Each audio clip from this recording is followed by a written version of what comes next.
We're gonna have a lot of fun. Well, who's gonna beat me? And only one guy can be the best.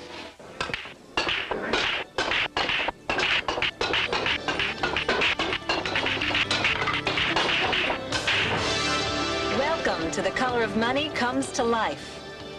Hi, I'm Christina Kosick. I'm here with Ronnie Allen at the Biltmore Hotel in Los Angeles, California for the Peter Vitale Invitational 9-Ball Championship, the final match between Mike Siegel and Buddy Hall. We've got 64 of the greatest 9-ball players in the world at this tournament. I wonder, Ronnie, if you could explain to us how 9-ball is played. Sure, Christina. 9-ball is played with 9 balls, number 1 through the 9, and the cue ball. The players have to shoot at the lowest numbered ball on the table, but at pocketing the 9 ball is the one that wins the game. As long as the player makes a good hit on the lowest numbered ball, any ball that he pockets counts. The player can even sink the 9 ball if the lowest numbered ball is the first one he hits.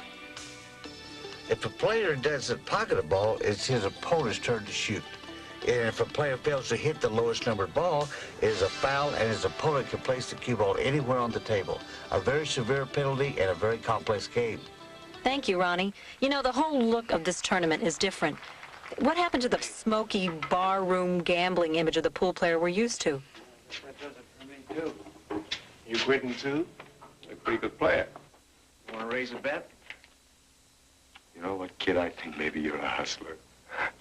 It was kind of your way to keep score. When you got good enough in your hometown to beat everybody in your hometown, it's just natural for you to go to another town to try to find somebody to play. And it's kind of the way most of the top players, I think, basically got started. I did, a little bit, yeah.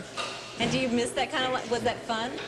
No, I don't miss that kind of life. That is no life. In my day when I was playing, the only way you could make money, you'd have to go out and beat somebody. And so that's what I had to do. I hustled, I played pool in all over the country, in all the big cities, all the little ones. I supported a family. I was married and had a kid. I supported a family for 7 years on it. On hustling alone? About 1967, a couple guys come along and started having tournaments, and you could compete. And once they did, there was more and more people came and played, and you could make a little more money, But you still had to match up games. I mean, you still had to win some side money. There's enough money out there now where you don't have to do that. Where you can play on the tour and be a respectable person and be liked by everybody and make a good living too. You don't have to go cheat people out of their money. This year I could possibly, which I expect to make 40 to 50,000 in prize money alone without the endorsements. Although tournament earnings have come a long way, there are still some pros who find it hard to make ends meet with prize money alone. If you come from the East Coast to play this tournament, it's going to cost you between $2,000 or $3,000 to come. That means you have to get to third place to break even or show a little bit of a profit. So that means there's 61 players that will leave here with basically no money. Well, I happen to do fairly well in tournaments, not enough to live a lifestyle I like, so I have to make games around tournaments, you know, action games. At night when the tournament's over, match up with one of the players and you know, supplement my income that way.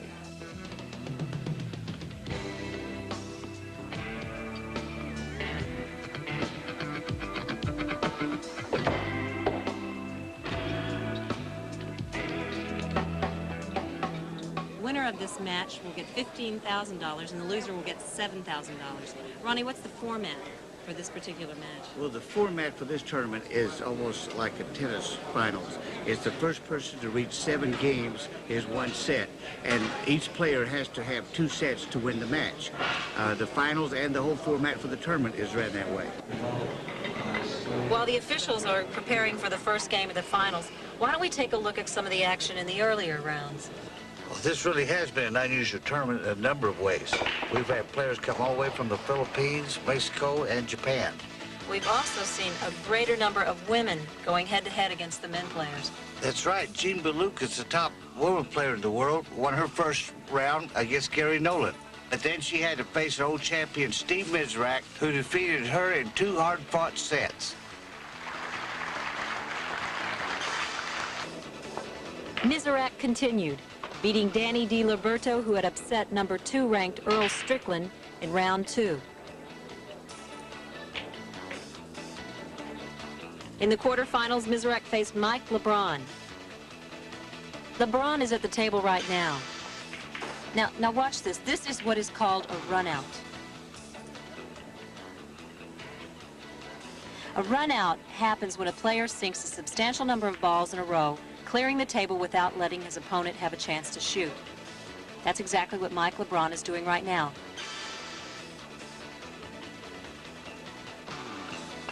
As you can see, he's very deliberate and controls the cue ball well. That's the essence of the game, controlling the cue ball. The point is to not only make the present shot, but to see and plan ahead so you can place the cue ball in the best possible spot to make the next shot. That's called positioning. And that's what Mike is doing right now. He positioned it for the 9 ball.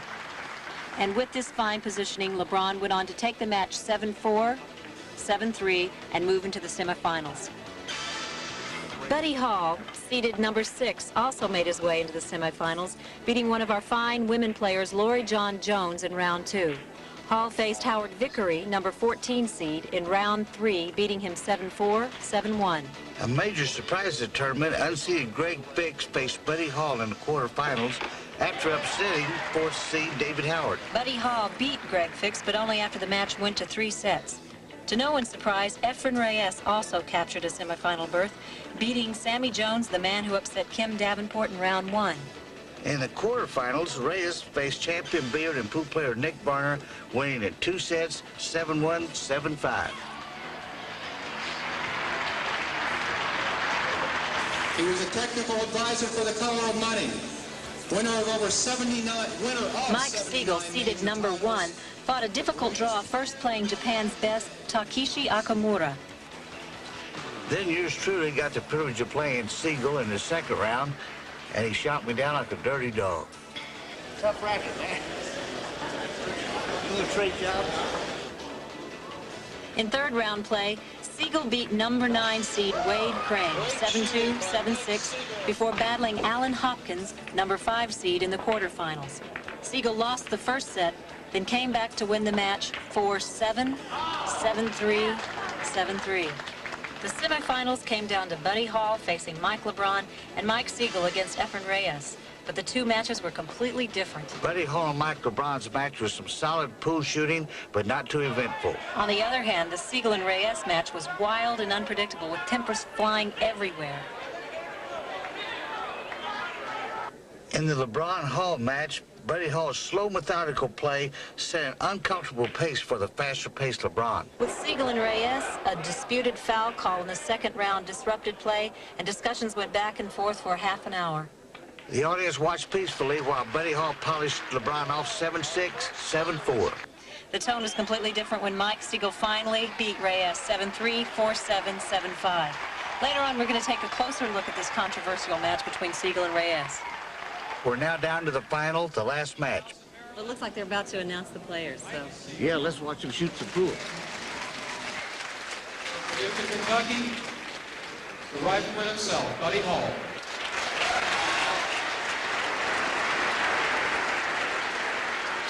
Gentlemen, you may lay out for the break.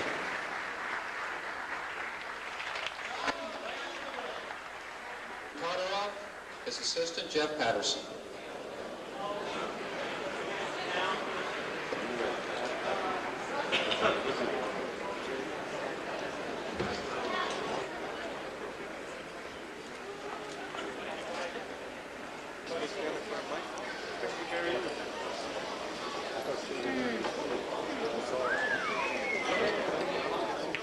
Buddy just won the lag. Right, he has the first break now. What is Buddy is known for his break, isn't he? His good break? Right, he has one of the best breaks in pool among 2 or 3 other pros. But what Buddy, I think, shines more than the rest is that once he makes a ball in the break, if he has an open shot, he's going to run out. What does a player try to do with the break? Just scatter the balls as far apart as possible? Try to hit the head ball, the 1 ball, as solid as you can and position the cue ball in the middle of the table, which he's done perfect here. He dropped a couple, didn't he? Dropped Yes, a couple of I balls? think he made the 3-ball and the 8-ball. Right. And look, see where the 1 is? And the cue ball is in perfect position. He has like a real easy shot on the 1. Once a pro has an easy shot on the first ball, then he will bounce it off the rail to gain position on the other ones. So he's going for the 1 right now. Right. And the 2 is below the 9 at the bottom of the table. He'll come down and try to get perfect on the 2 and get a little angle. Yes, there it is. There was a little English on that, wasn't it? Right, he put draw on that. This shot he has to hit with a little low right, the right to make it come back up the table by where his hand is. And so he can shoot the 4-ball in the same pocket. 2-ball behind, and he sinks it. Right. Once again, he has a draw on the ball. Now he's straight in what we call the 4-ball. So in order, do you see where the cue ball is now? Yes. That's where he would like to be for his next shot. So he's going to pocket the 4, put low English, hit it below center, and come back right where the cue ball is right now. That's right exactly. I think, Buddy, pretty close to where his hand is. That's where he'd like to be to shoot the orange ball next.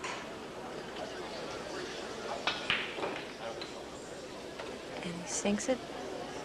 Comes up a little to the left of what you said. Right, but he still has a. I mean, this is an easy run out for Buddy here. Easy. Unless sometimes he gets what always gets the high-speed wobbles and misses an easy shot. But I don't think so. At this stage of the game, I think Buddy will run out here. Here's another shot where he has to pocket the 6 and draw it up the table so he gets above the 7-ball. And once again, Mike Siegel hasn't even gotten to the table. And he might not.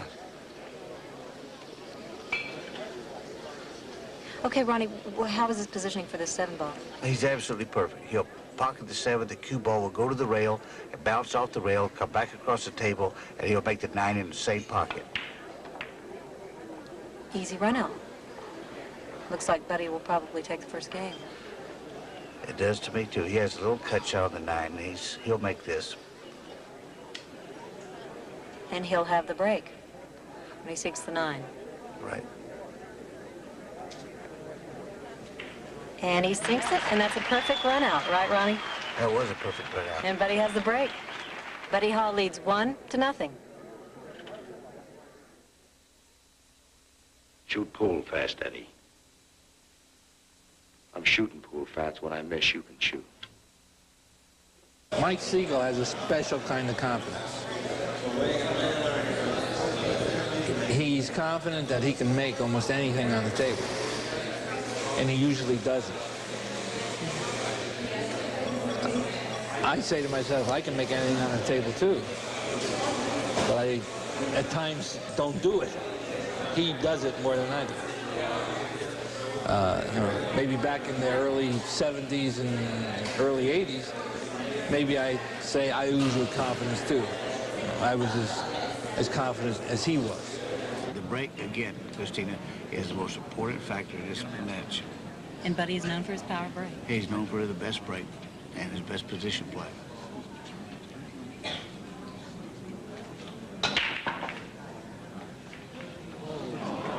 That was bad luck because one of the balls reflected off the other one and caused a scratch. That's true. After you break the balls and position the cue ball in a good place in the middle of the table, after that it's purely the rub of the green. It's if you get a good roll on the balls, you run out. If you don't, like what happened there, the ball kissed the ball and made the cue ball scratch. So now Mike gets a cue ball in hand? He gets, on the initial break, it's a cue ball behind the foul line. After that, when there's a foul committed, that you can pick the cue ball up and put it anywhere on the table. So how does this table look to you for Mike? As far as running out possibilities? I'd say Mike was about even money to run the table here. The balls are all broke apart, and he should run out here. If he does, again, he'll have the first break, and the score will be 1-1, and he'll be the advantage.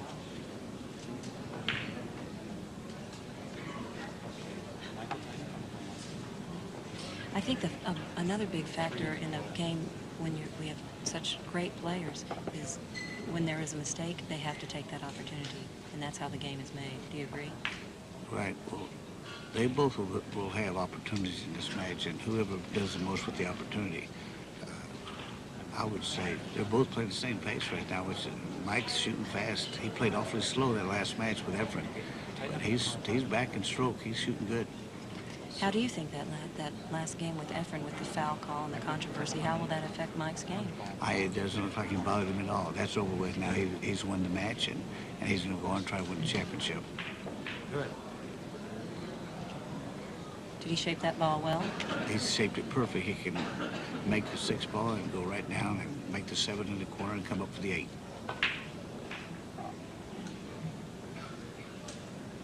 And here he gets an angle. So it's important when he cuts the ball in, the cue ball will come up the table so he can shoot the 8 ball to the other corner.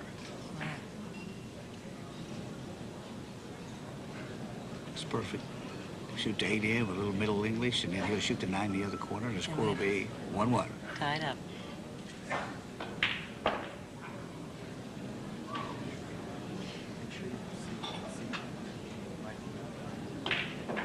Mike Siegel won, Buddy Hall won.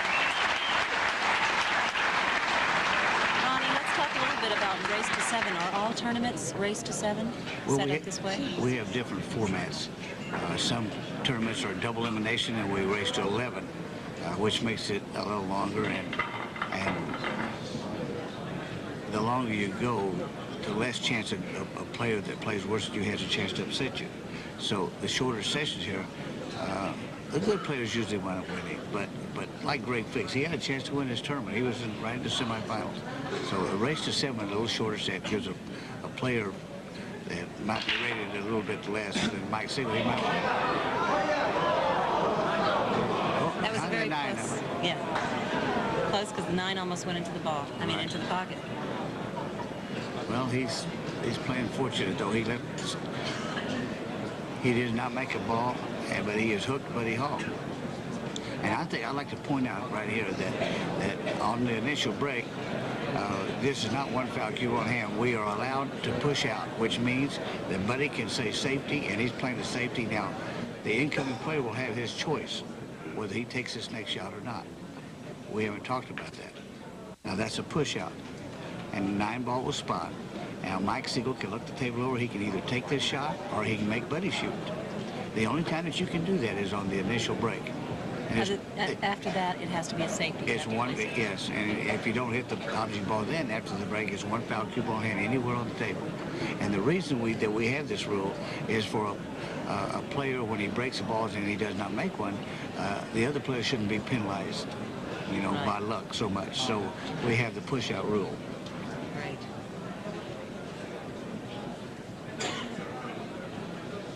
How do you think Mike will play this right now? He'll probably hit the 1 ball to the rail and knock it to the other end of the table and leave the cue ball on this end of the table and try to play a defensive safety.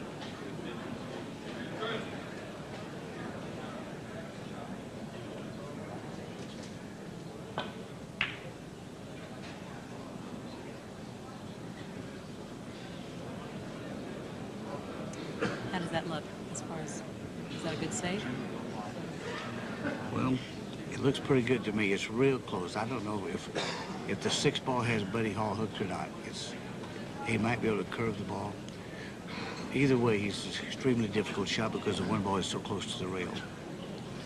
Well, Ronnie, we've seen that a lot. The play has become very defensive, not very offensive. It's slowed down because a lot of saves have been happening. I think Siegel has slowed down and started playing defensive. And he usually plays more offensive than that. Let's see what Buddy, if he makes this ball and draws it back. Yep. Nice shot.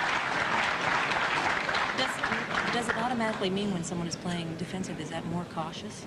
Yes, they're being extremely cautious, and what happens when that happens, the other player becomes cautious too, and it becomes a defensive match instead of an offensive match. You can choose to run out, or you can choose to play safe each shot. Now, Buddy's going to try to make it 2 here and draw his ball back a little bit and run out. And he did. The table looks good to run out. Now he's the favorite to run the table. What do you know about Buddy Hall? What are his strengths? Buddy Hall? Buddy Hall. His strength is his position play. and his shot-making ability in tough situations, just like we just watched, and his break. And all three of those together are just dynamite. I mean, he's on the break and run rack after rack on you, and his position is terrific. So when he gets a few breaks and gets the balls open, he usually runs out very, very consistent.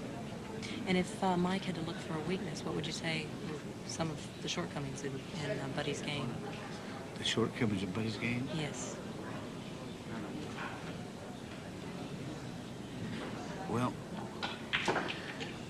I think Buddy sometimes he might play so slow and so defensive that he gets to where he can't run out the whole 9 balls. You know, that's the only weakness I can see. Buddy don't have many weaknesses. So he's positioning, like you said, he's positioning very well. Now he's gonna make the 6 ball and draw it back, make the 7. The 8's hanging in the side pocket, and then he'll shoot the 9 in the other corner. Looks like he's out for sure. When you say draw it back, just for the audience. Right. Draw it back is low end. Gotta hit it low, just like the break. What is this?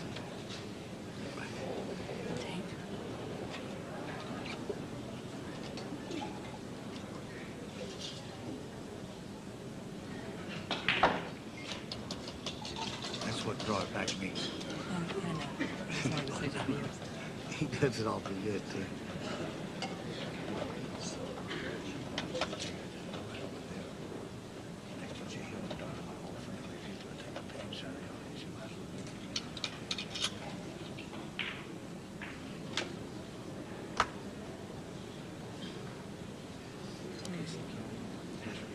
Ronnie, now we've got the 8 ball left, and it looks like Buddy will run out easily on this. Oh, yeah. This from here is a cinch for Buddy. The dead, what do you call it, Mickey? A Mickey Mouse run out. Buddy will just knock this 9 in, and they'll rack him up, and he'll be leading. Oh, he's going to take the lead here, 2-1. 2-1.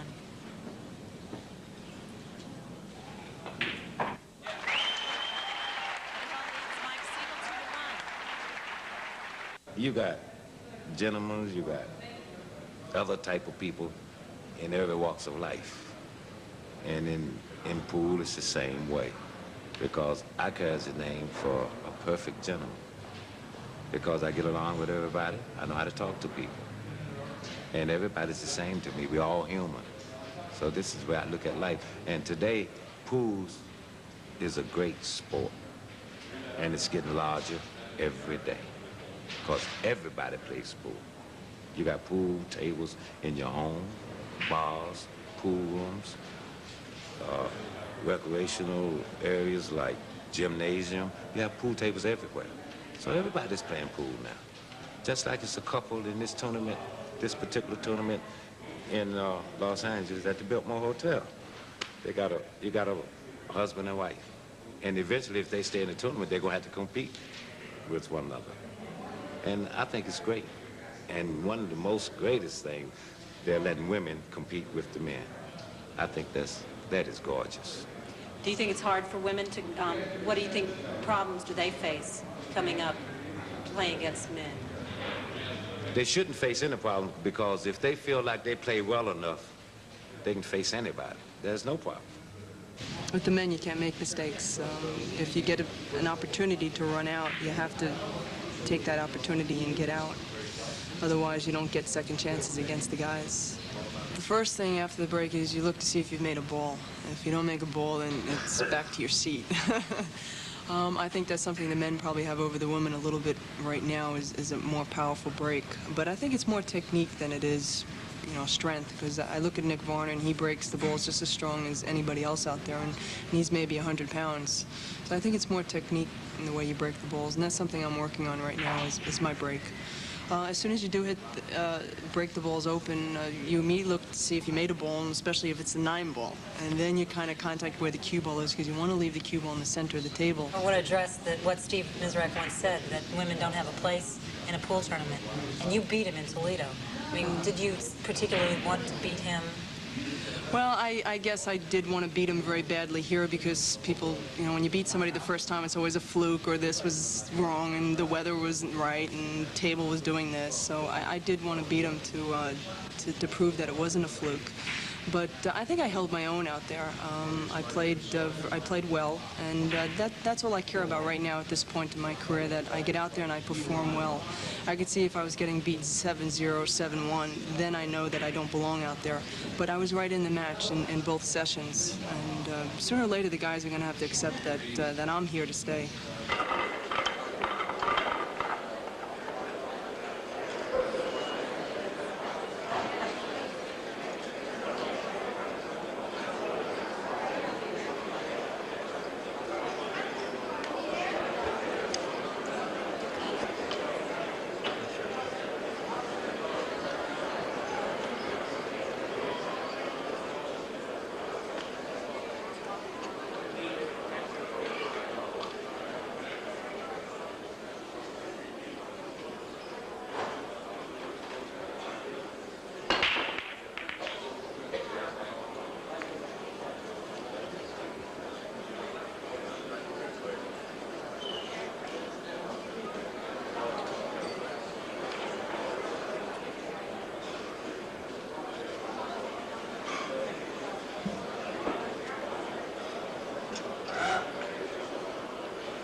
How did he play that? Buddy played a defensive shot and tried to snooker Siegel, and he has. He's really got him in a bad position. He can't see it at all. He can't see the ball, and not only that, he can't see the right rail to kick to the rail and hit the ball.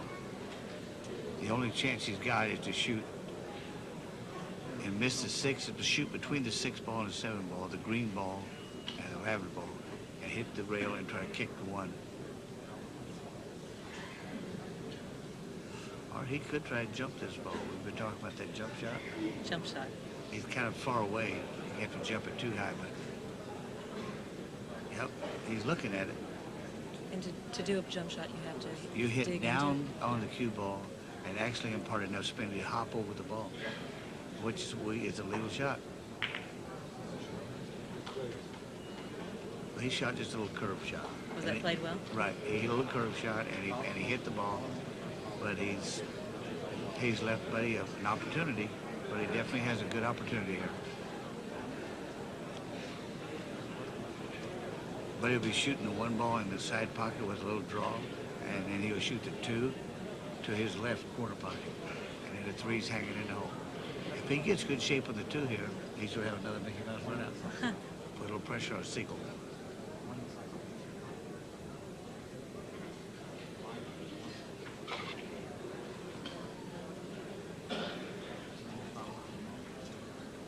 Good position on the 2? Well, it could be a little better. He didn't hit it quite hard enough, but he's got a chance to make this. It's a little cut shot. It's a little cut shot. He'll hit the 2 thin and make it to his left in that pocket. And the cue ball come up the table, and then if he comes back about where it is right now for the 3.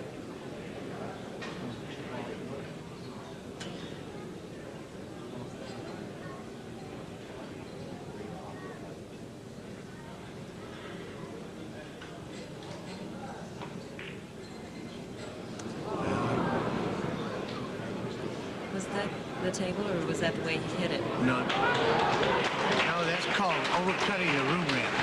Overcutting the what? The room rent.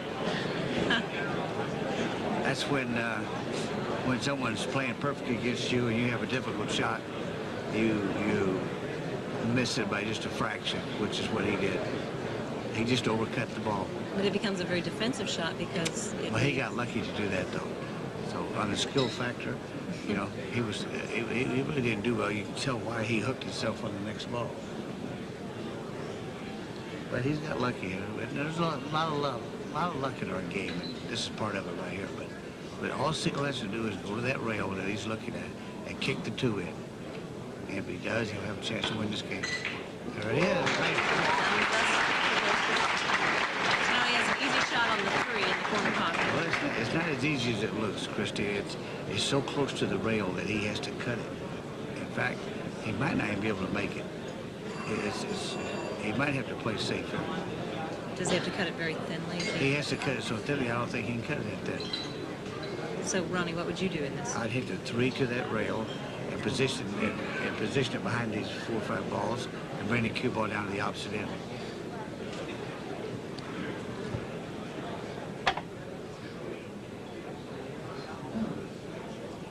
He might cut it in and run out. I can't tell the angle from here. Nope. He couldn't make it, so he played a defensive shot. Can Buddy see it from there? He can see the ball. I can tell he can see the ball, but it's hard to determine whether he can see enough of it to cut it in. In that situation, he has to be very careful because the 9 and the 7. Yeah, he has to shoot right between those balls. And I don't know if he can see enough of it. But he's in a very difficult position here. If he makes a mistake right here, the first set is definitely over. He could impart English on this ball and curve it around and come around and make the ball. That's what he did. That's what he did. The rifleman spun it in. See, when you impart right or left English, it makes the ball curve like a bowling ball going down the bowling line. And that's what happened. And when you have that spin, how do you create that control? I mean, is it just years of doing it? Yes, you just, you know, it's like I said, what you can compare it to is a bowler throwing a hook or down the lane, and you just know how much it's going to do by how much English you put on it. The more English you impart, the more it spins and the more hooks. Well, Buddy's, I would say Buddy's out here.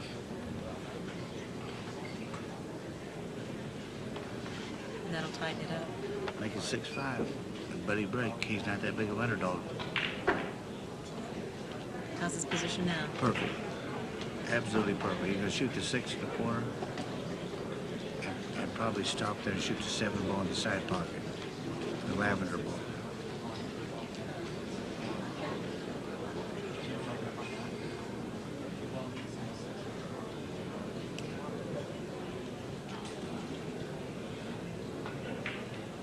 See, I know how Buddy plays. Exactly. You know. He's beat me so many times. I know what he's going to do.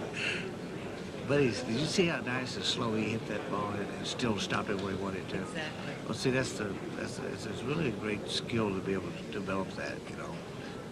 Big man like him to be able to hit the ball that easy. A little patience. That's terrific.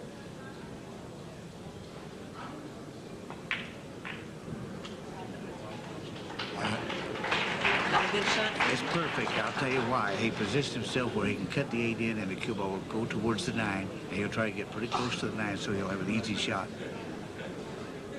You get an angle to get an angle. That's what that's called. He's down there about 1.5 foot from the 9, and this is...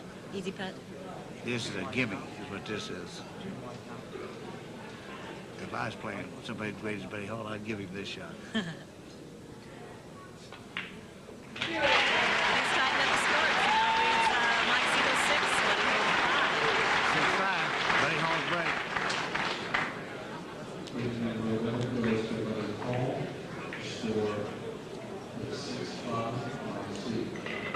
We very well could go into 3 sets the way they're playing. It sure Do you could. agree? It sure could. It could very well go into a 1-game match right here. This is where you'd like to make it on the snap. Right. For dramatic purposes, if nothing else.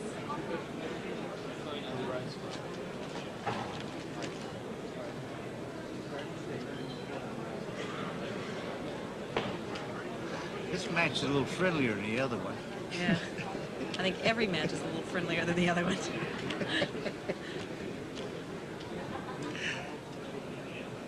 I don't think the audience is into this as much as that other audience we had. They were ready, weren't they? They were ready for what was happening. The foul got them going.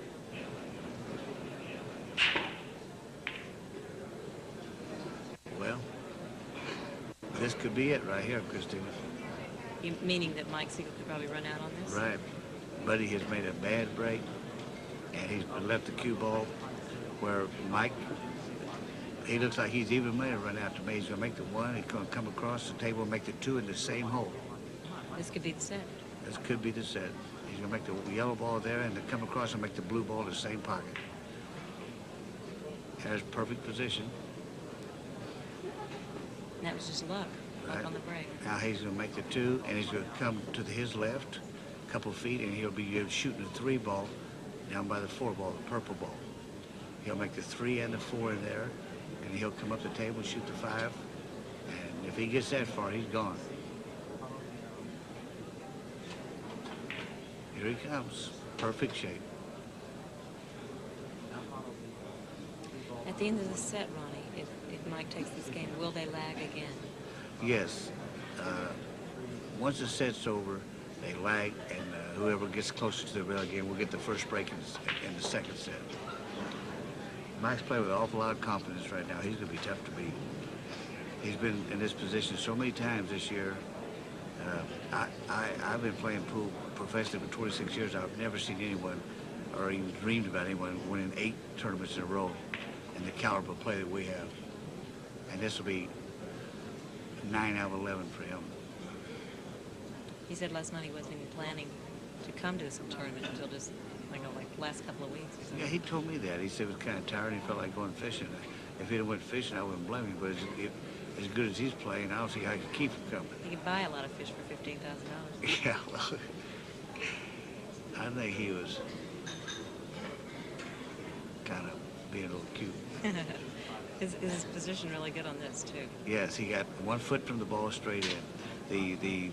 What he's studying right here is he wants to get an angle on the 6 ball so he can pocket the 6, the green ball, and then come up the table for the 7.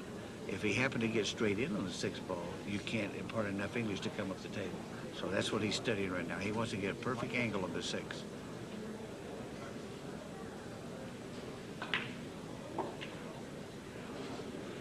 Okay, he drew it back. It looks to me like he's there. Now he's going to make the 6 ball there, and he's going to draw his ball up the table towards the lavender ball. Cue ball will be going up to his left.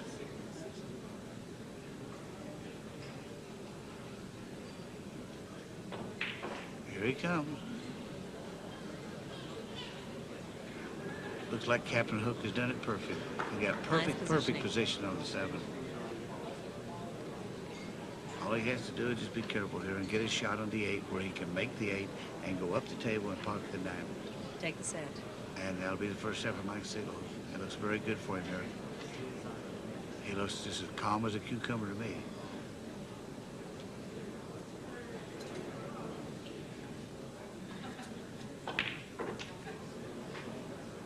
Well, he's done it perfect. He's going to make this 8 straight in with high English. The cue ball will come forward, hit the rail, and come back off the rail down by the 9 ball. And he'll be out. Hopefully, if he hits it hard enough.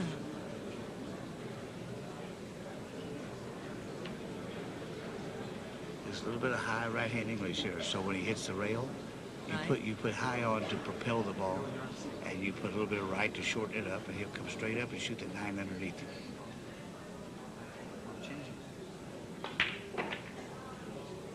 Here it comes. The high to propel the ball. He hit the cushion, and he's down over the 9. Is that good positioning? That's pretty good. He could be better, but he has to cut the ball a little. He has to just cut it a little bit, and he don't have to do anything with the cue ball. And I'm pretty sure Mike Siegel he's bigger than even money. I think you can rack him up. First set. Mike Siegel wins the first set, 7-5.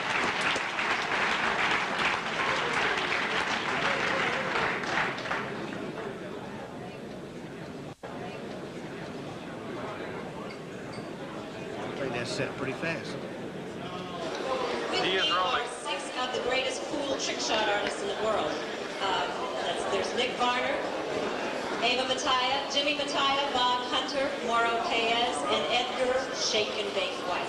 And they're going to be doing a few tricks for us tonight. You can probably wow your friends and family. The first person we're going to start with is Nick Varner. Nick, what will you be doing? I'm going to start out with one a lot of people, they call it Chinese poo or chopsticks poo. Okay, let's see it.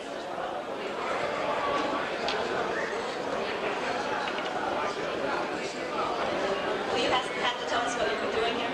Okay, instead of playing with one cue, you can have twice as much fun and just play with 2 cues when you're playing pool like this. Someday you got a couple hours to kill, you might try a little different way. I kind of wished I could have played like this today, because you don't ever have to worry about being in position, because you're always going to have close to a straight-in shot. But probably the nicest thing about Chinese pool is the fact you don't ever have to chalk up. Okay, that's Chinese.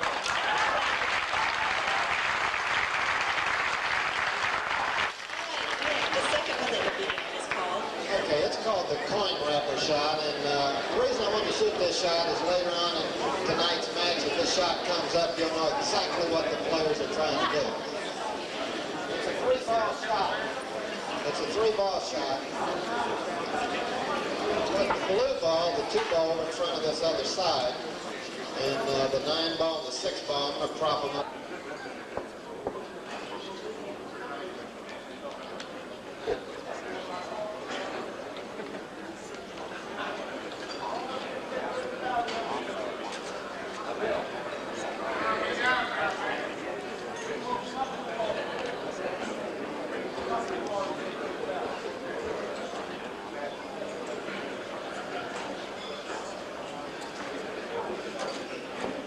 What are you going to do now?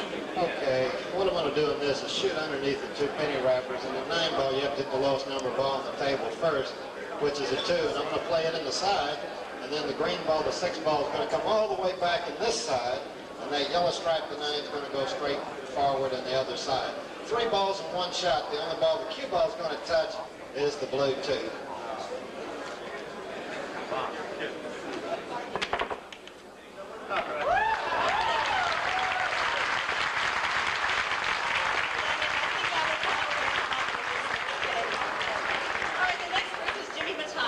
Shoot the balls in rotation. You must shoot the lowest numbered ball first. This is a 9-ball shot. A tricky way to try to make all 3 balls in 1 shot.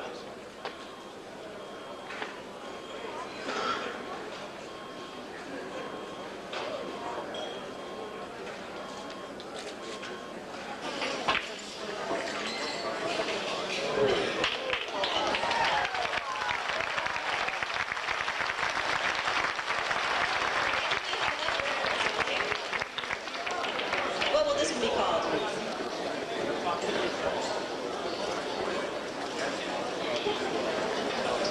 Okay? Obviously, the name of the game is to make the 9-ball, the yellow ball. As you can see, there's only 2 balls on the table. It would be very easy to knock the 8-ball down the rail and to make the 9-ball. But if you're trying to hustle someone, you don't shoot the shot that way. This is the way you shoot it, to make it look like it was luck. Now don't keep your eye on the 8-ball. Keep your eye on the cue ball. Play on the 9.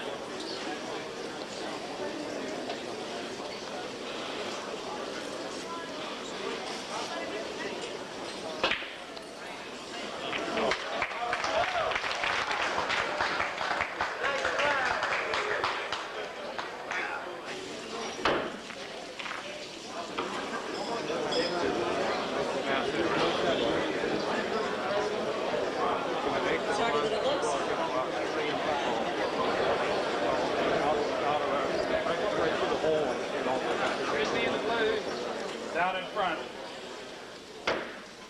Yeah.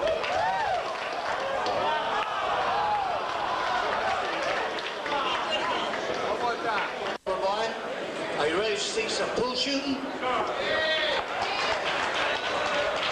I'm Ronnie Fastady Allen. We're sorry for the delay, but I'd just like to welcome you and thank you very, very much for your support of this tournament. It's one of the finest tournaments I've been to on some of the best equipment. I'd like a little applause for the man that made this possible. It's Peter Vitale.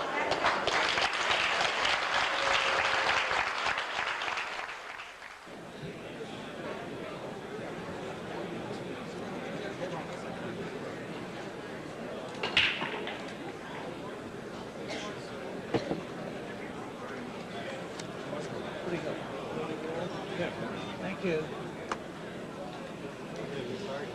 Okay, Ronnie, Mike has just took the break. Didn't sink any balls, so Buddy takes over.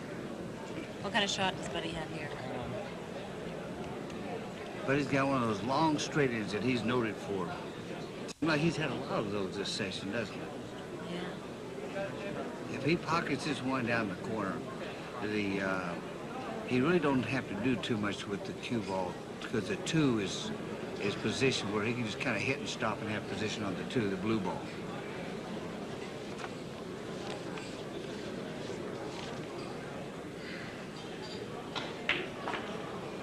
Well, he's in perfect position right now. The only trouble that I can foresee on this rack is the 4-5. The 4 and the 5 are a little bit close to each other, but knowing Buddy, he might be able to figure out what to do here. So he's going for the 2, the blue ball. He's going to make the 2 ball in the corner pocket and kind of draw the cue ball a little bit, get position on the red ball, the 3 ball. Put a little masse on that? Well, no, that's called a draw shot. And it curved around? Yeah, when he hit it, started backing up immediately, and he drew it pretty good.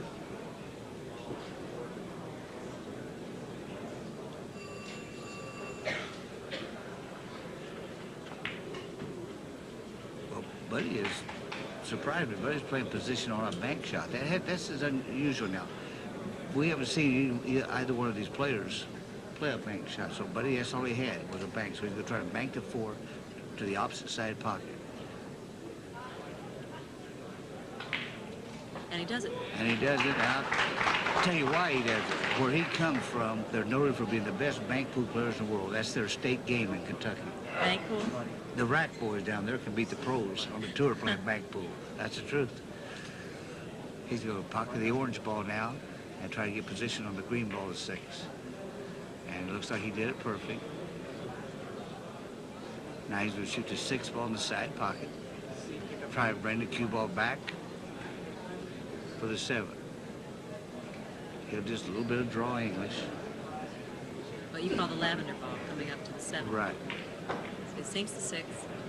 And again, I want you, it's important that amateurs that are watching this see that they always get an angle where when you cut the ball, the cue ball will come up the table. He wants it to come back up where he is.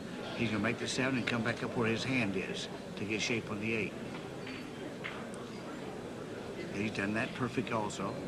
Now again, he got an angle where he can make the 8 ball and go to the rail and come bounce back out for the 9 ball. And that's what every position shot is. It's the angle to get an angle.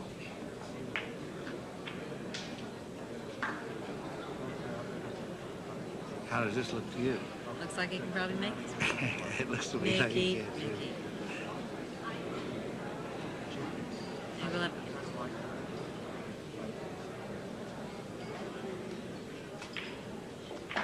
And in the second set, Buddy leads my second by 1 game. What you call answering, not yet answering. Yep, he came out answering in those 2 games. There was 4 games difference right there. He could have actually won this set.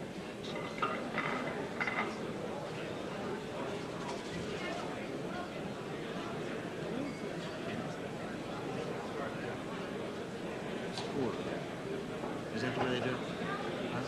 Is that the right way? We're in the second set. They leave that like that?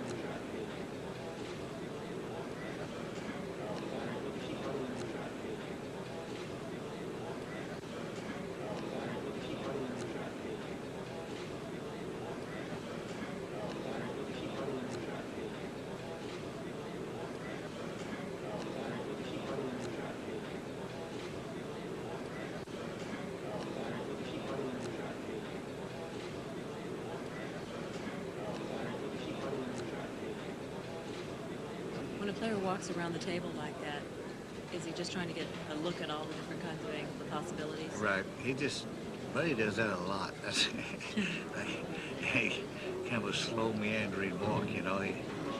But he's thinking every minute. He's tremendous concentration on the game.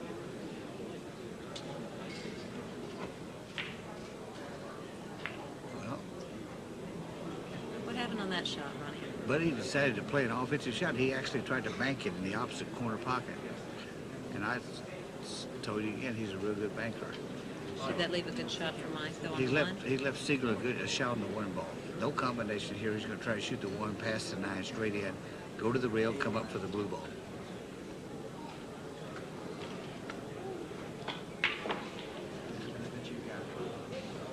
He He does. He did it perfect. Now he'll make this, and he'll draw the cue ball back just about where it is. He'll make it and draw it back about a foot so he can get an angle again on the 3.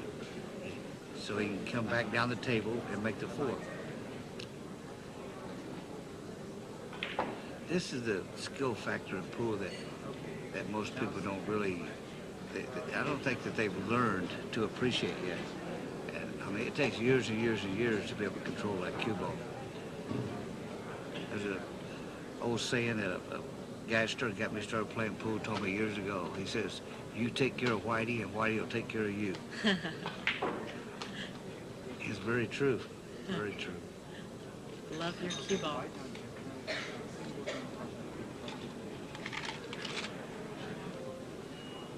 Looks like, what does it look like for the 4? He's going to make the ball and a little left-handed miss, come all the way back up the table, down here by the green ball at 6. Now we're to the 6 ball because the 5 ball went in on the break. Right, 5 ball was off the table, so he's perfect here.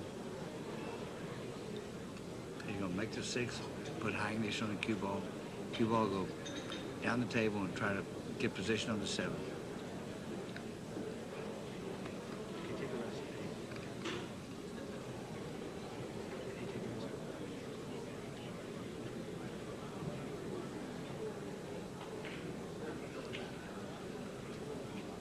He's done it perfect again.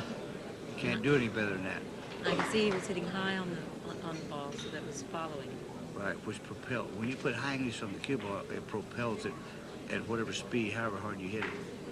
So here we are, hit and stop again. So make the 8, follow through, come right back up the table, we'll shoot the 9 straight in. Perfect positioning. We have a tie game.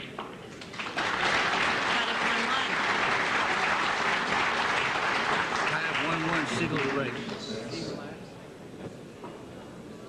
I think, well, the rack of the ball, if you want my opinion, of Siegel's stroke right now, he is loose as a goose. I mean, he looks like to me that he knows he's going to win. That's my opinion. He wants to go fishing.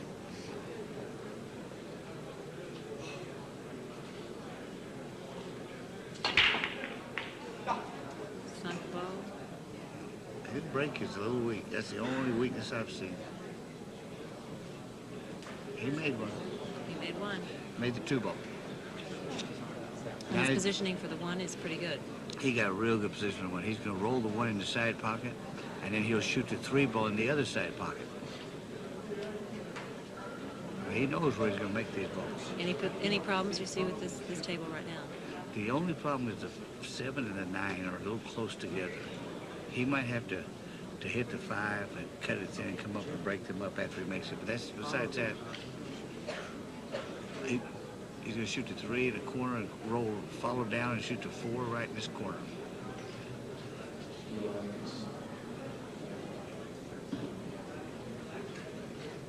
It'll be interesting here, Christina, because he's going to have to get an angle on this 5 ball to break that 7 and 9 up.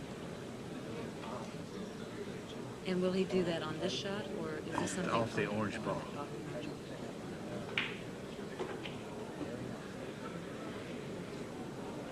Well, at least I think that's the way he'll do it. That's the way I would do it.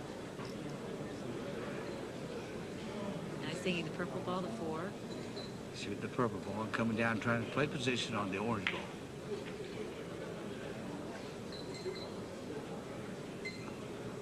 How's that position? That wasn't too good.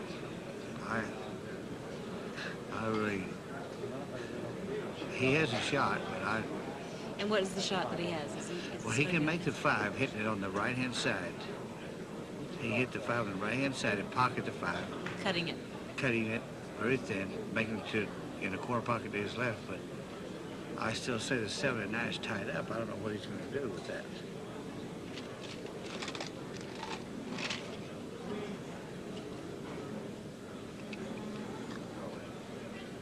He might be able to squeeze the 7 underneath the 9 and make it.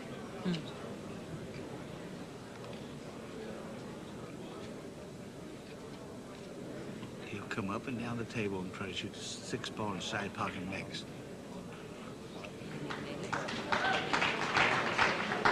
So what does that leave him for the 7? Evidently, the 7 ball will go by. Evidently, he has enough room to go by. It's so close, it's hard to tell from here. But it looks like he can make the 6 aside, follow down, shoot the 7, the lavender ball in the other corner. Yep. Yep, that's what he's doing. And he got an angle. He come up the table and shoot the 8 straight in the corner and shoot the 9 in the same pocket that the lavender ball will be going into. And runs out. And he'll run out again. Perfect. Does he have a good angle on that 8? Good Well, cut? now he didn't come up quite far enough, so he's going to go across the table with a cue ball and shoot the 9 in the other corner pocket.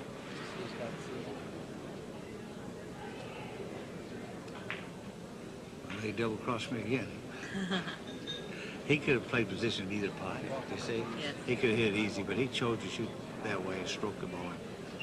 There it goes. And Mike to the leads 2-1 in the 7th set. There it is again. He made a ball on the break and took the advantage by making one on the break.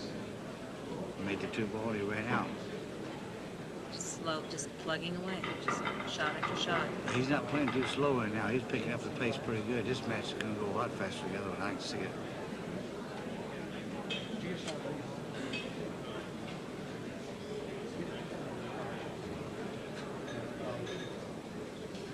On these tables and any tables during a match, does moisture or any kind of like humidity have anything to do with how the play of the table is? It has a very, very big, I can't use the right words here. Let me explain. The rubber, the cushion is rubber underneath the felt. Right. And if the humidity is real bad, the rubber gets hard. And it's not soft as it should be. And when you impart English on the ball and it hits the rail, it doesn't take the English right. So it makes the table very, very difficult because things don't happen right. Instead of hitting an angle to get an angle where you know it's going to go, it'll go a different direction. 9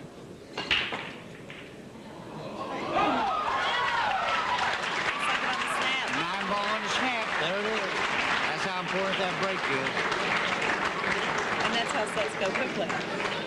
He's done this. I just hate to say it about Mike. I'm not taking credit away from him, but it seems like when you make it down to break, you're about 30-1, and he does it more in the finals than anyone I've ever seen.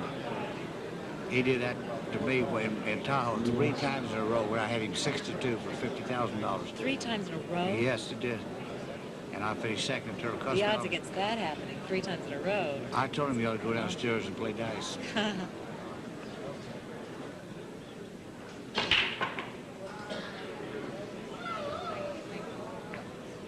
Well, he's definitely getting all the breaks here. He is hooked pretty hard now. See, he didn't make a ball. He didn't make a ball. But he got a hook. And Buddy's hooked. Captain Hook. Yeah, Captain Hook is a lucky booger. And plays good too. So if you're Buddy right now, Ronnie, what would you do? Well, there's not any choice here. You got to position the cue ball, shoot out, a push out, okay? And the idea is to push out where you think you can make the one and Mike can't. Right. So he's gonna just, I don't know. Okay. That's considered a push-out. That's a push-out. Even though he hit the wrong ball, it's not a foul, it's a push-out because he's declared a safety. And you're allowed to do that after the break. I see. Now it's up to Mr. Siegel. He can either take this or he can have Buddy shoot it. Explain a little bit more about, he did hit another ball, and for the viewers, why is that not a foul and why is that a push-out? Explain that again if you Well, can. after the break, to take the degree of luck from being hooked so many times, we made a rule that after the break, if you're hooked, the only time in the game you're allowed to push out, and the incoming player can have his option. And even though you hit another ball, it's not a foul because you're declaring a push-out safety. And from that point on, if you don't hit the lowest number ball, the opposite ball, then it is a foul.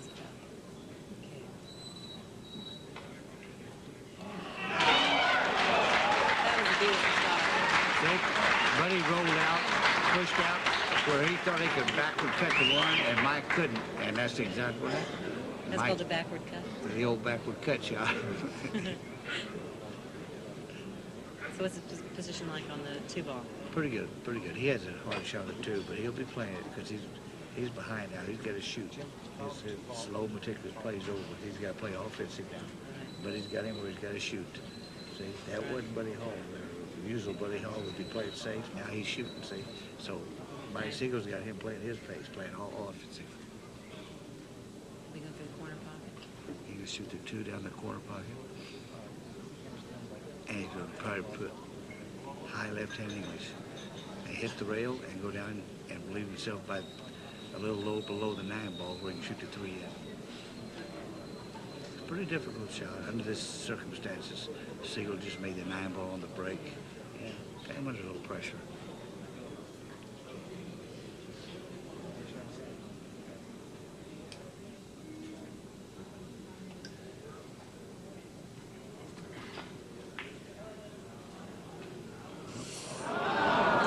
He hit it a little bad, just like he did in the first set. He missed the same ball in the same pocket, which I thought was the turning point in the last set.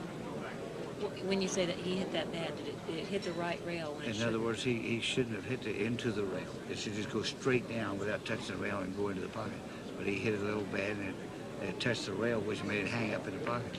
Okay, left an easy shot. In tournament play, you're one of the greatest players ever. Would you agree? I was more or less noted for a money player. I wasn't really noted for a tournament player. And so what makes you better making money than a tournament? What's the difference? It's just a different atmosphere. It's tournaments, I guess, it's not like it's pressure, but it's not. It's not the same adrenaline flow. It's not the same things that go through your veins. And if you're playing somebody for 2,000 or 3,000, the adrenaline flow in your metabolism is a lot different, and it just gets you like more geared in. Tournaments, it's like everybody's playing slow and this and that. It's not like the same thing to me. And sometimes you get up there, sometimes I might have a little too much to drink in a couple spots, you see, and then they pick on you when you're drunk. Do you ever play tournaments when you're drunk? I have in the past, and I've won.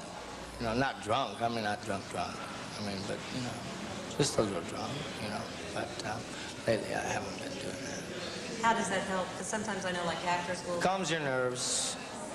Gives you, I mean, you drink 1 or 2 beers or something like that. It's all right. I don't drink hard liquor, so, it doesn't really affect me that much. I just like to be able to be relaxed. I don't want to go in there and be tight, There's a lot of people around here that can't win. They could never win a tournament because they've never experienced it. They've never been there.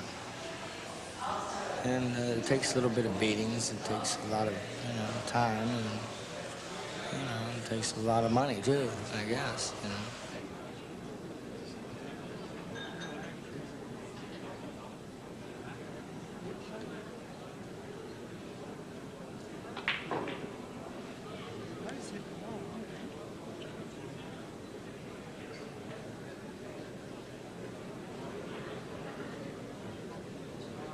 Mickey shot for him on the 8?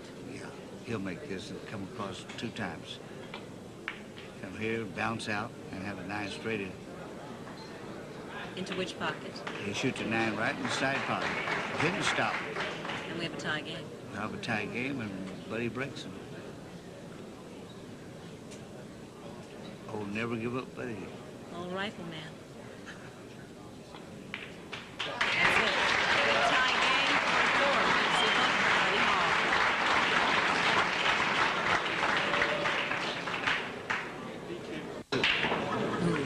I made one of them.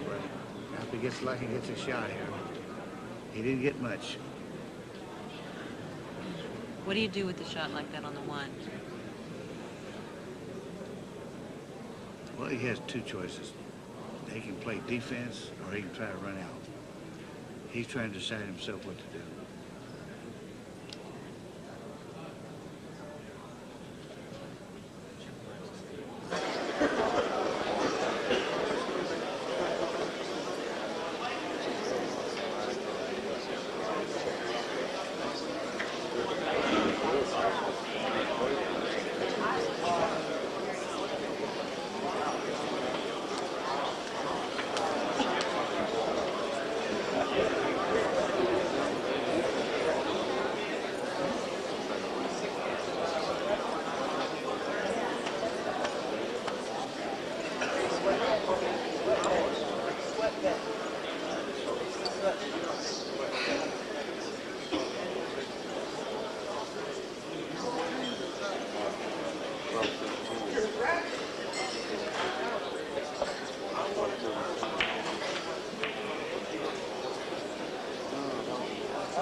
I'd cut it in the right-hand side at the same time. A masse is, you can't hit a draw masse, you hit a follow masse.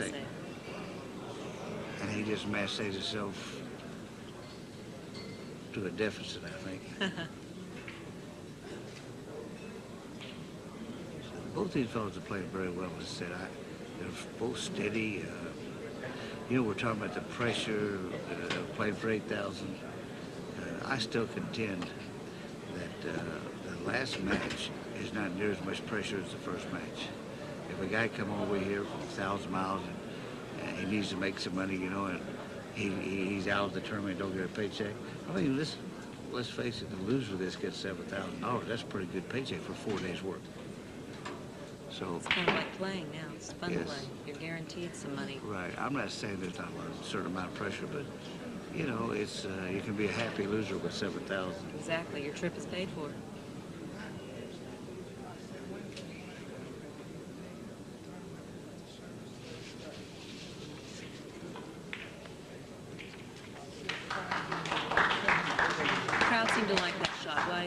seem to like that. Well,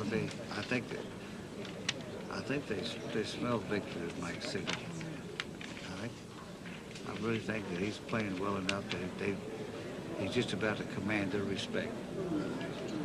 He just keeps on running out. Yep.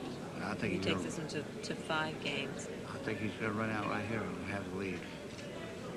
He's going to make this 7-ball land ball in the side pocket. Little follow English. He shoot the 8-ball in the corner, probably the left-hand corner. And then he'll shoot the 9 in the side pocket.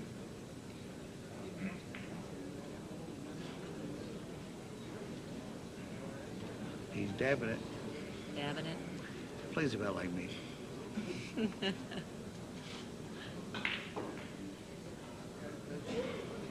Easy shot into the side pocket. It's real easy. This is another gimme. Gimme. Hit and stop. So Mike Siegel leads Buddy Hole in the second set 5-4.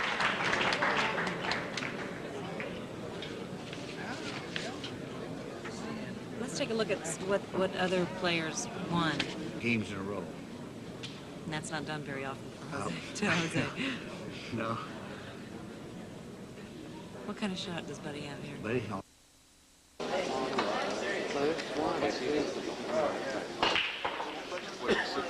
She played in the tournament.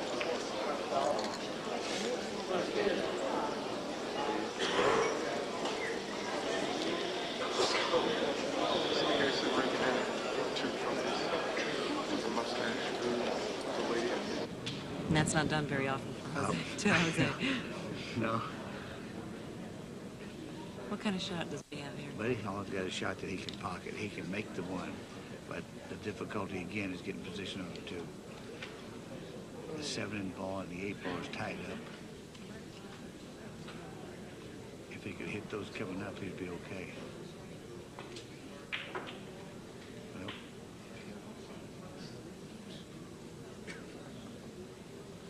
now he's going to shoot the 2-ball, the blue ball on the side, and put a little high left. Bounce back out over there about where the cue ball is now. He's going to try to come back where he is and shoot the red ball.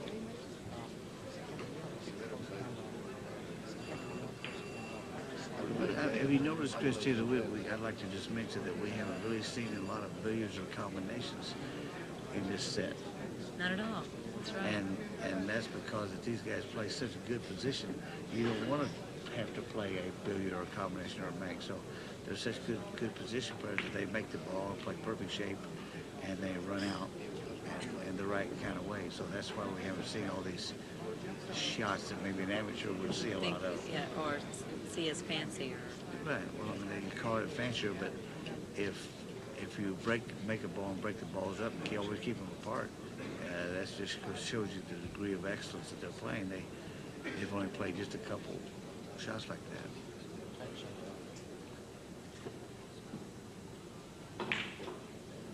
Nice solid hit at the 4 into the corner pocket. He's going to shoot the 5 next to the orange ball. And I think he's going to come across the table and try to break the 7-ball and the 8-ball up. And then the cue ball will be on that side table where he can shoot the 6. That's exactly what he did. He did it purpose. What a shot. Beautiful shot. That's exactly what I just commented to you about. Is the degree of position they won't have to shoot any billiards or combinations because they keep the balls spread apart like that. That was textbook. That was great. That's a Kentucky special. How's positioning now? You're going to shoot this 7-ball in the corner, probably put high English, go to the rail, propel the cue ball off the rail, back up, shoot the 8-ball in the same pocket that he makes the 7, and then he'll draw it off that rail, come up and shoot the 9 in the corner, probably the left-hand corner.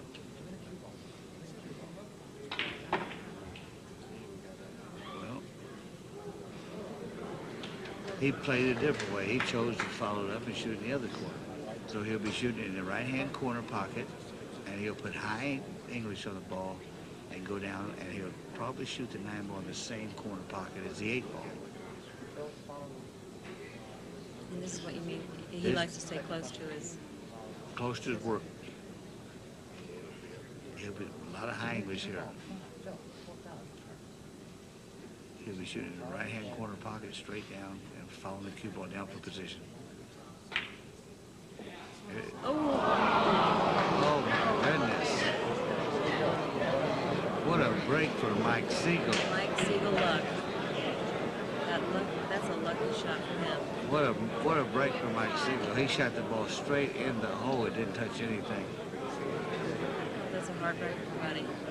I mean, I think that pocket there might be just a little bit too tight.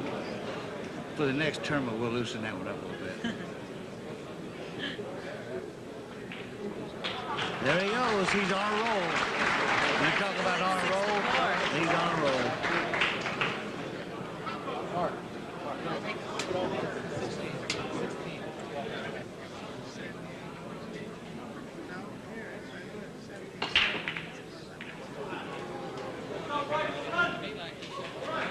Everybody gets another chance. Mike has broke and scratched on the break.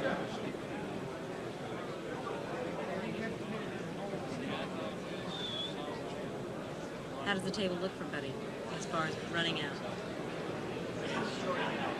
Since he can position the cue ball behind the line anywhere he wants. Yes, if he can shoot, if the one ball will go past the 7, he's got a good chance to run out here. I think he'll shoot the one ball straight down the rail, stop the cue ball, and shoot the 2 inside. If he can pocket this one ball, he's afraid of that pocket because he just hung the 8 up there. This is the same pocket that the 8 just hung up in. So that's what he's commenting. He said, how good do you have to hit it? So he's got the same shot.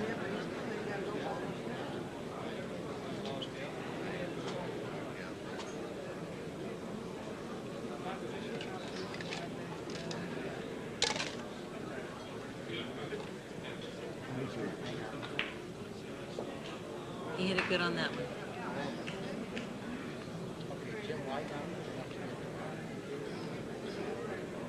Ronnie, how is his shot on the next one? He could shoot the 2 ball side pocket. He's straight in on it. Come on over him.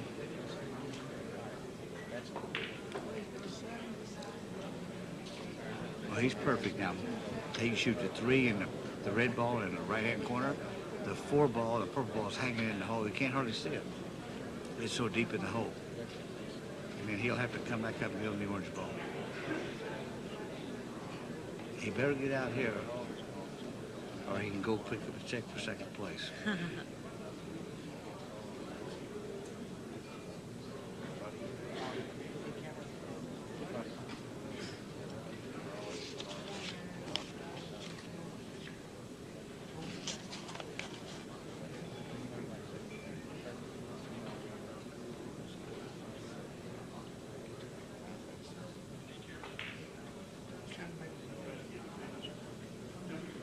His positioning is just right to sink the 4. Yeah, he's got good shape on the 4. All he have to do draw the ball, so He's make going to sure have it to. doesn't scratch. He's definitely going to have to draw the ball here because the ball is so embedded so far in the pocket that he can't hit a follow shot here.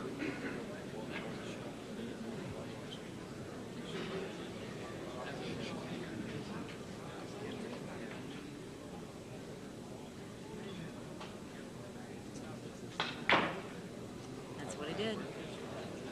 Yep. He's not too happy with it, but he hit it. He's got a shot. He's got a pretty good shot. And how will he make the shot? He's going to shoot the orange ball in the left-hand corner and come across the table and make the 6 in the same pocket.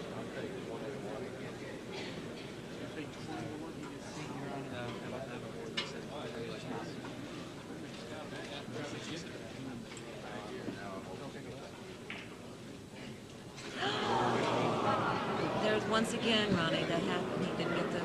Well, he got on the rail. I told you it's so important to stay on, keep the cue ball off the rail. But he's got himself on the rail and he missed the 5 ball. And that's unfortunate because this Real might be a pressure run shot. out for... No, this is the hook will get out here. This is a Mickey Mouse run out. He's going to shoot the 6, 7, 8, all 3 in that pocket and come down the 9 straight in the hole. And win the match. He'll shoot the 6 in right-hand corner pocket, just shoot it old high right, make the 7, come back and make the 8 in the same pocket and shoot the 9 in the pocket that's closest to. I think this is a match in the set and match. I mean, I thought Buddy might pull this one out, but it looks like Mike his just might have the advantage. His position was just a little weak. Okay, Christine's going to shoot the 7 there and put a little high left spin on it. He'll hit the rail, and he'll come back up between the two side pockets. Cue ball should be right between the two side pockets. If he hits it hard enough. Is that good position on the 8? He could be a lot better than that. That was a little weak. That's called a dog stroke. Does he have to cut that one? He has to cut it now. He hit that with a little bit of a dog stroke.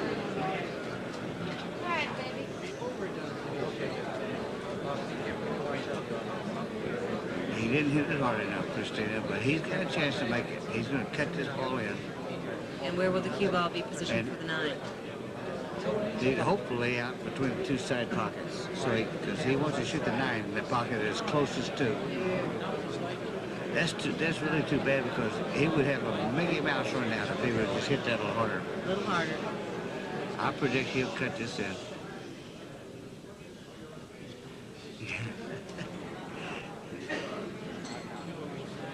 Oh, that's like coming up short on a putt playing golf. A little easy putt and you don't hit it hard enough, you know. He missed it. Let's hope for Buddy Hall. That was the position, Ronnie, for Buddy on that next shot. I can't believe it. He hit out there. How is it for the 8 on Buddy? Ronnie? The 8 ball is a difficult shot, but he's going to have to spin it real thin with a little right-hand English and cut it in the side pocket. From this angle, it looks like that's the only shot he's got. Unless he could bank him to the opposite side pocket. I'm not sure. He'll do one of the two. So is this as difficult as the last shot we saw on the 8 ball for Mike Siegel? About the same degree. It's really hard to imagine that Michael did not get out there. That was a Mickey Mouse run out. And he got the high-speed wobbles. High-speed wobbles. That got him. But he might go bank this ball cross-side or cut it in, one of the two. If he makes it, it'll be in one of the side pockets.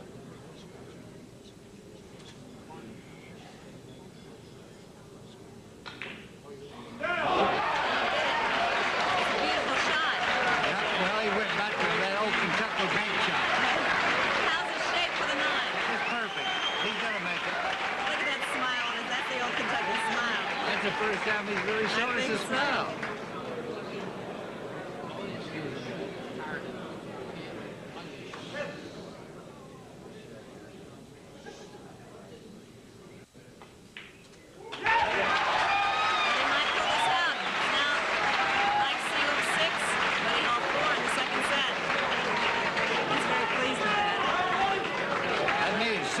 Christina.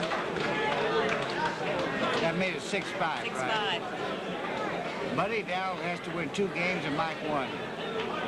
That's like coming back from the grave, what just happened there. I mean, Buddy, he was already putting his cue stick away. I can't believe that Mike didn't win those 3 balls.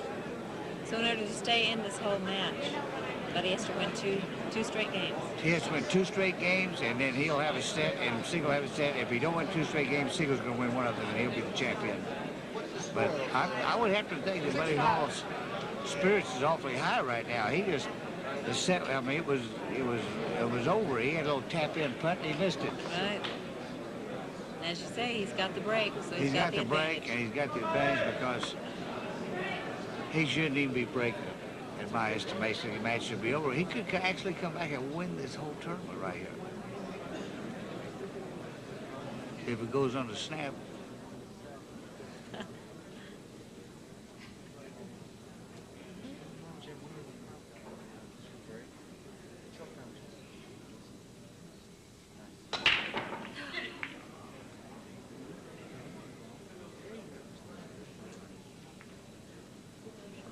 No, he made one on the break.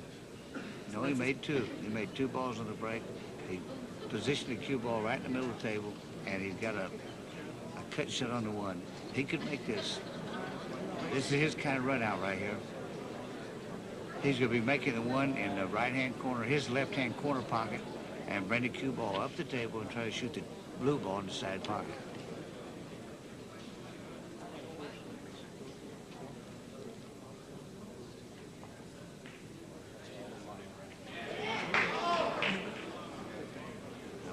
He kissed the 2-ball, and instead of having an easy shot now, he's got himself another bank. Another bank. Yep. The Kentucky bank. Cross side. He's going to try to make this hit the rail and go across in the other side pocket, on the other side of the table. And if he doesn't choose to bank the ball, the only other opportunity he has is to play a defensive shot and try to maybe hook Mike Siegel. But he wants to avoid that. So I wouldn't want the other man to come to the table and shoot. I personally would shoot a bank shot, draw my cue ball a little bit, and try to run out.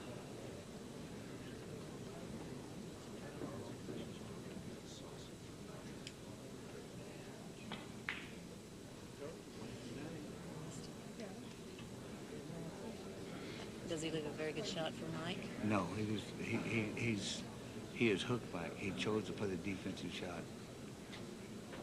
which is Buddy's way of playing. He's slow, meticulous, and don't take too many chances unless he has to. So he's got Siegel a difficult situation here.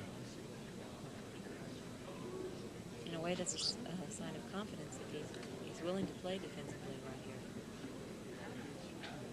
Well, he's just trying to win this game. Any way he can and go to that tiebreaker and play this last thing. Well, Siegel wasn't hooked all the way. He was able to hit the ball. What would you do now? If I was Buddy, I would try to hit the 2-ball on the right-hand side and make it in the left-hand corner pocket. And if I missed it, you might have a chance to play defense. You know, you might luckily get a defensive shot. And if you make it, just bring the cue ball up to the side pocket and you'll be out.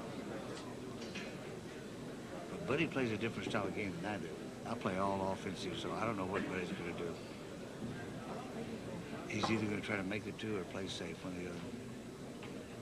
If he could whistle his 2 in and run out, I think Mike Siegel would have a lot of pressure on him.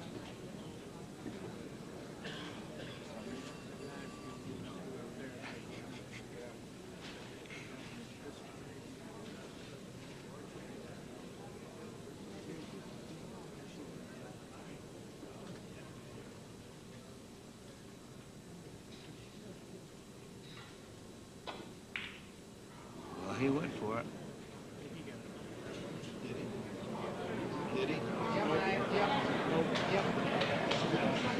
So can Mike see that 2-ball? It's very difficult for me to tell from here, Christine, but it looks like the 8-ball has him where he can't make it. He might be able to hit part of the ball and bank it cross side. As far as seeing the ball, just an amateur might see this and say, ask why doesn't he jump this? When is a jump needed? Well, a jump is needed when you can't hit a rail.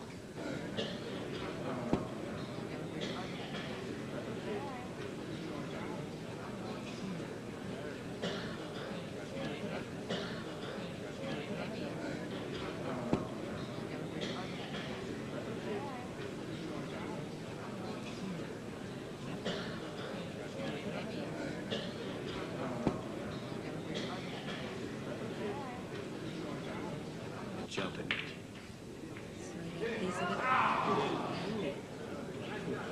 Mike made a great shot. He not only completed the shot and hit it, but he left it for Buddy Hall where all he has is a bank shot.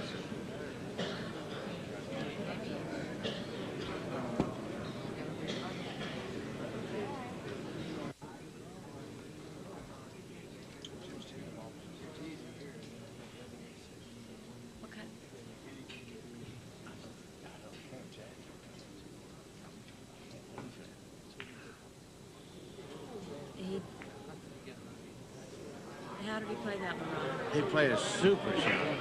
I mean, super. He chose to play defensive, and he has really got Mike Siegel hooked this time. Mike's behind the 4 to 9.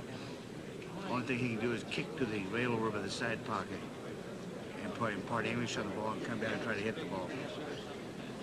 Buddy Hall's got the definite advantage here. He's looking at that jump shot you keep talking about. I think he'll shoot over to the right-hand side pocket with a little spin on it. It's almost a natural angle to come down and hit the 2.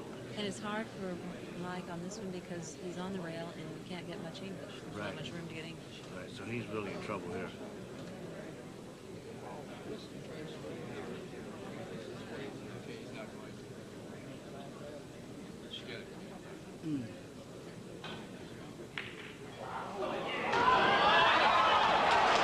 Incredible shot.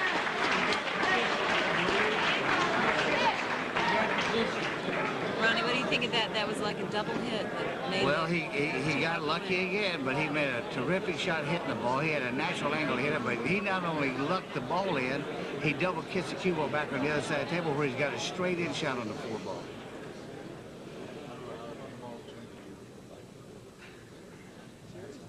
That's about what he did to me in Tahoe.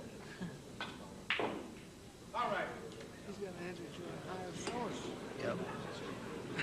He gets his ruling from the higher boy up there. What does the table look like now, Ronnie, for him to It's run a out? Mickey Mouse run out for Siegel for the tournament.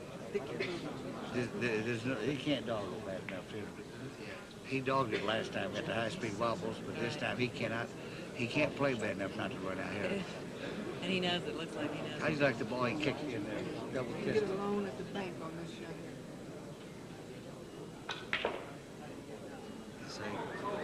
Yeah. He's going to shoot the 8 in, stop his cue ball, shoot the 9. The 8 and the 9 will both be pocketed in the same hole. After he lucked that 2 in, he's going to win the game right here. So this is the game right here? Game and set.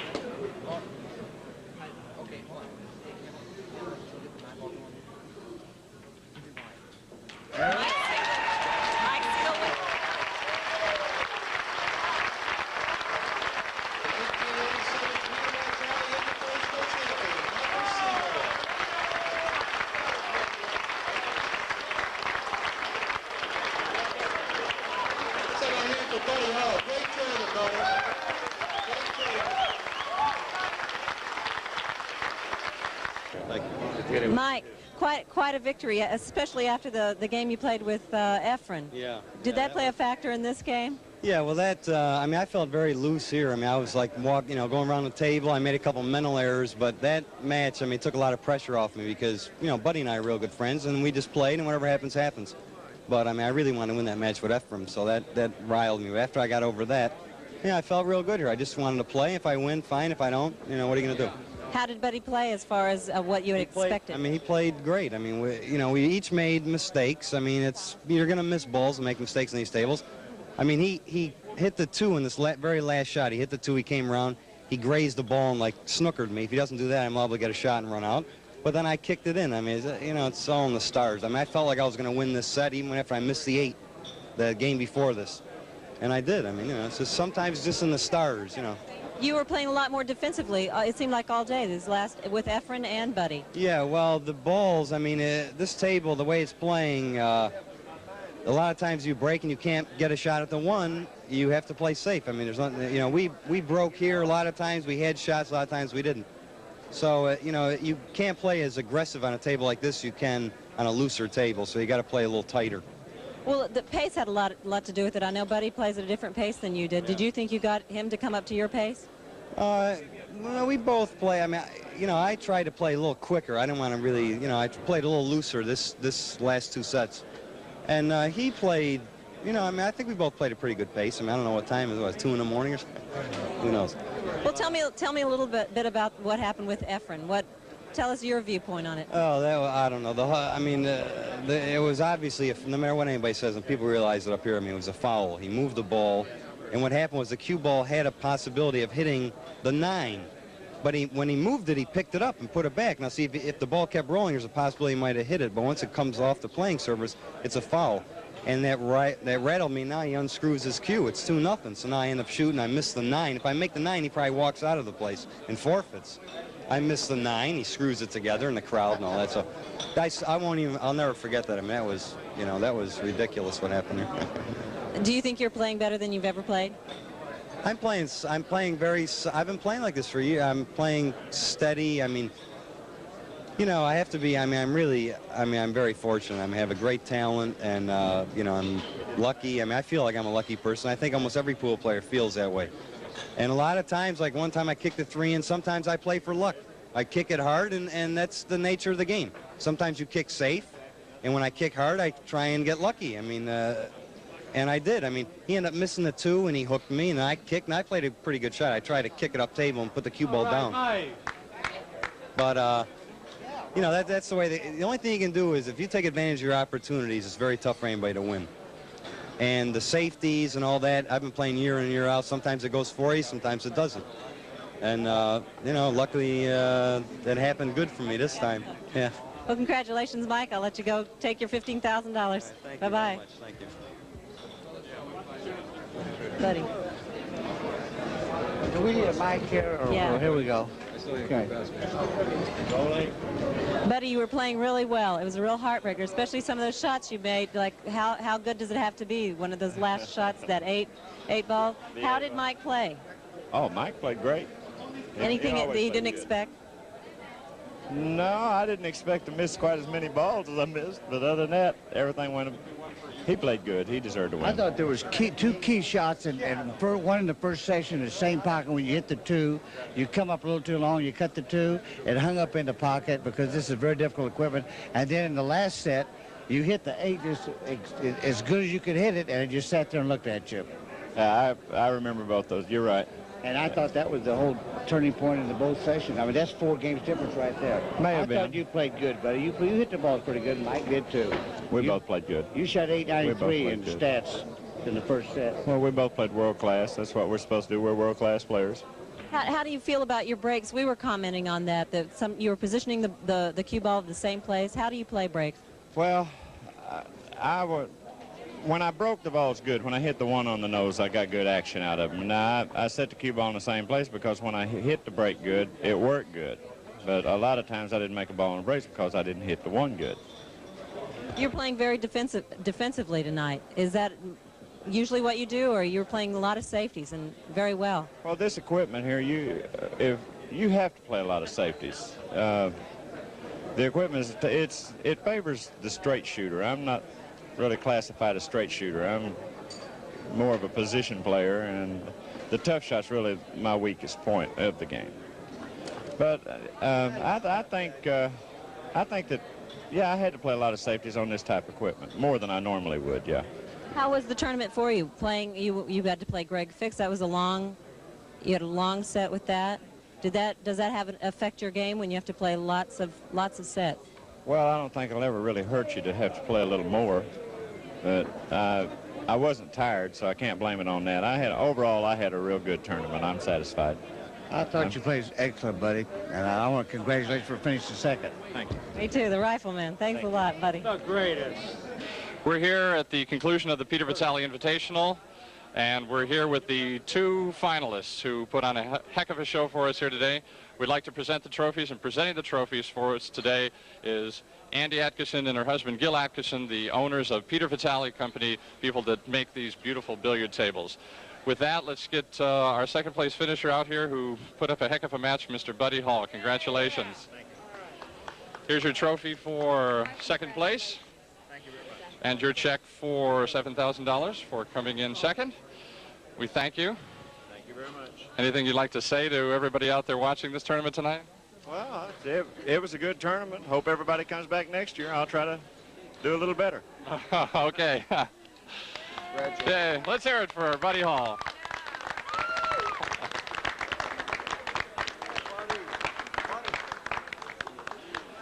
And the man of the hour, the man who has done it again here, ladies and gentlemen, Mike Siegel, our first place finisher at the championship here today. Let's hear it for Mike Siegel. And your trophy and a check for $15,000 might come in handy. Bills this month. I might let you all go out and go do a little shopping somewhere, wherever she is. All right. Anything you want to say? Yeah, I had a great time here, and you know, the tournament was run very well, except for that little discrepancy there. But I mean, for a first-run tournament, I mean, you know, I think you saw good play because the atmosphere and everybody felt like playing good. I mean, you know, there's a lot of important people in the stands, and the tournament, you know, was run very well. But I just like to hope that they have these tables at every tournament. Okay, I'll second that. Thank you all very much for coming. Thank you. Ronnie, what did you think about the match? Well, from a pro's point of view, I think that Buddy Hall, rifleman, played very well. And he just missed a couple of key shots that hung right in the hole because of the difficulty of the table. Mike Siegel took advantage of every opportunity. He played excellent. They both played like champions. I thought it was a wonderful match to watch. And even Mike Siegel said that he had a little bit of luck there in this match. Yeah, a little like Mike Siegel luck, but that's why he's dominating pool today. It was a long tournament, a long day today. It's now 2:30 in the morning. That's I guess the way it goes in pool, 2 o'clock. Well, I'm kind of used to it, but I'm still ready to go home. Being on the road, I mean, this is kind of a delicate question, but is it easy to stay faithful? I mean, there's a lot of friendship between a lot of the people you know, a lot of these pool players. Is it easy as a husband and wife to stay faithful? Condition even more. 今度お洋子とやるとやっぱり初めて洋子だとなんていうの教えるっていうことが頭にあるから普通の男性と変わらなくしてる。When he plays with his wife, he has it in his mind that he has to teach her how to play, and so he plays the same way he plays when he plays a man, and he's used to playing with her. 女性男として女性とやるっていうのは誰でもそういうところがあると思うんですよね少し。So it's all psychological when it comes down to saying I'm the best and talking about yourself and all that Siegel tries to do. And you know, you got people like Varner never says a word, but he's dangerous. You know, the guy plays, he can be number one. He was number one here a few months back. I'm trying to get him. I'm ranked 4th right now. I was 3rd about a year and a half ago, and then dropped all the way down to 16th. So I'm really hungry right now to get that right. So how do you psych people out yourself? Well, when I'm playing really well, my break's working really good. I'm noted for having the best break on the tour, and that's a little debatable, but I think I got the best break. And it works for me in a lot of ways. It's very intimidating.